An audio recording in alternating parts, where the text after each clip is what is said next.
We're part of the curriculum. Evaluation and learning, we have a robust monitoring, evaluation and learning to really leverage results and the monitoring data to iteratively improve programming.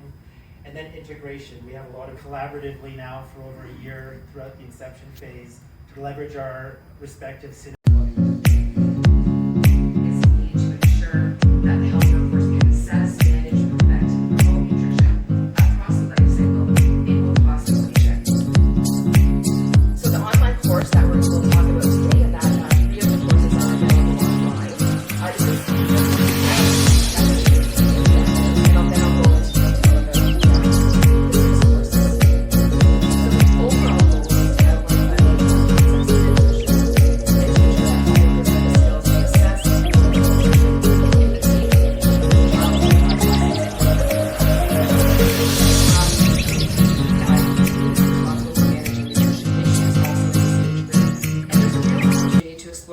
Between gender, the environment, and nutrition throughout the courses.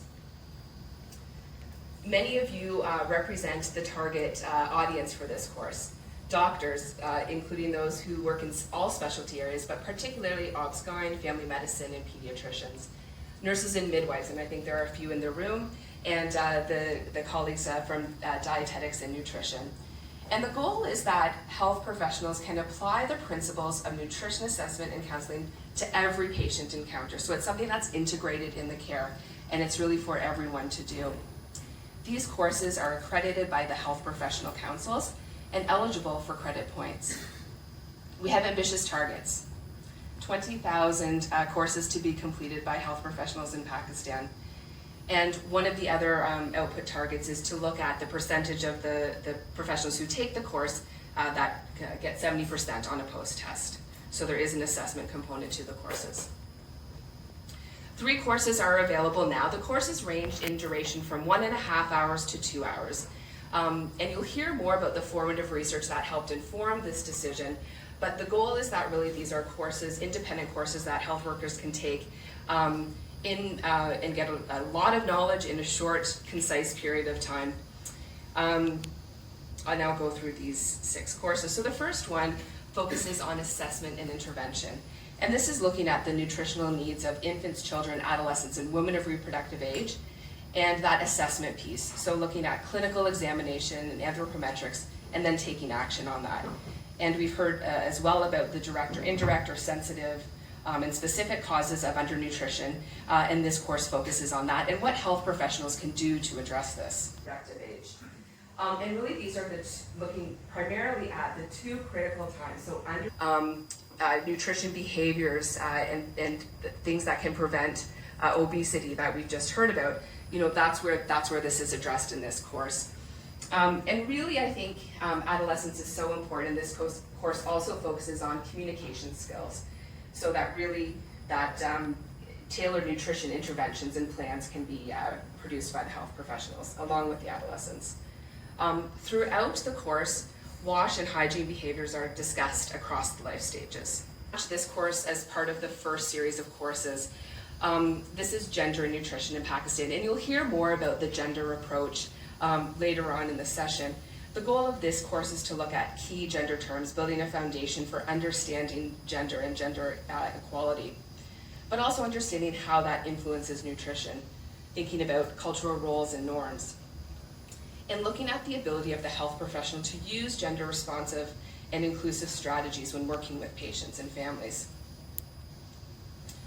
All right, halfway through. The 4th course is looking at specialized pediatric nutrition care in Pakistan. And that this is thinking about children that are in hospital settings. And I think of my time as a pediatric nurse, and nutrition was not always the first thing that I thought about and integrated into my care. And I think there's a real opportunity to think about that, because hospital-acquired malnutrition, so kids can come into the hospital and their hospital stay can contribute to worse nutrition outcomes. And there's something that health professionals can do about that. This course will also look at specialized nutrition care for populations.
collaboration to achieve localization. So one of the first things we did was develop a cross-cutting working group, the working group had expertise in nutrition, WASH, and gender. And this working group, which was across countries, looked at how we should define our learning goals, our course objectives, and the topics. This was followed by country-level outline review workshops, and in Pakistan this was conducted in June 2024, where we had subject matter experts, we had partners, we had government representatives who looked at the course objectives and reviewed the course outline and did a prioritization exercise of topics, and also developed some context-specific case studies specifically for the context of Pakistan in this course, and also identified some key references that the content development team should focus on. And then coming to the centralized content development team that developed the course, followed by when the course modules were developed, the first 3, we also did country-level end-user reviews. And we got feedback on functionality and also some additional feedback on content, which was incorporated into these modules. And this is a kind of a snapshot of how we've kind of made it contextually relevant, including some of the case studies. So we didn't want some case studies that come from some other geography and can be just inserted into these courses. We wanted case studies that reflect the Pakistani context. We wanted visuals that reflect the Pakistani context, and also assessments which are relevant to our geography. Now coming to the formative research, and this was conducted before we started the content development process. Of course, we know developing capacity of the workforce is important, and of course having a comprehensive approach for capacity building of health professionals is integral to this. Again, online learning is great, online learning is the best, and we keep saying that, and we say that it increases reach and access, but is it really accessible, and can it really be accessed by all? And this is what the formative research was going to look at. Briefly, the objectives of the formative research were to explore the enablers and barriers to online education for practicing health professionals in Pakistan, and this would inform the development of our course. We looked at what are the enablers and barriers, and what could be the possible platforms and devices which could be user-friendly or easily accessible for online learning in Pakistan for health professionals. E-informant interviews. The scoping review looked at academic and grey literature that was available, which looked at online and or e-learning of health professionals and health students of all levels in Pakistan.